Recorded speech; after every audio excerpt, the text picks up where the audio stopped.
Gamo-gamo. Alam nyo ba kung ano ang gamo-gamo?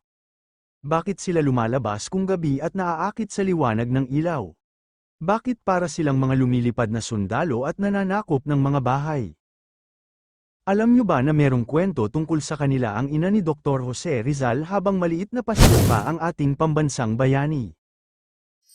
Noong maliit pa si Dr. Jose Rizal, nagkwento ang kanyang ina tungkol sa mga gamo-gamo. Pinagsabihan ng inang gamo-gamo ang kanyang anak na huwag lumapit sa apoy ng lampara para hindi siya masunog ngunit hindi nakinig ang anak. Siya ay lumipad at naglaro malapit sa apoy ng lampara at walang ano-ano ay nahagip siya ng apoy at namatay. Kung nakinig sana ang anak sa kanyang ina, sana ay hindi siya napahamak. Aral, huwag gawin ng isang bagay kung ito ay ikakapahamak mo, pagsisisihan mo ito sa huli.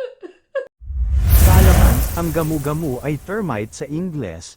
Sila ay anay na may pakpak na lumilipad para magtayo ng bagong kolonya. Iba sila sa langgam sa itsura ng pakpak at antena. Lumilitaw sila sa mainit at maulan na panahon. Mabilis lang mag-asawa at maghanap ng tirahan ang mga gamo-gamo.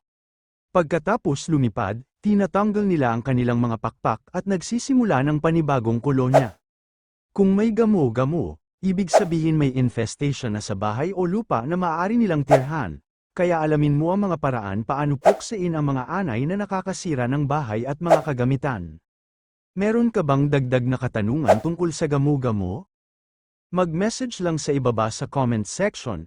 Huwag din kalimutang i-like at i-share para malayo ang marating ng ating video. Kung bago ka pa lang sa ating channel, huwag kalimutang mag-follow at mag-subscribe para tuloy-tuloy ang paggawa natin ng mga content na puno ng kaalaman. Ito ang inyong Sir O.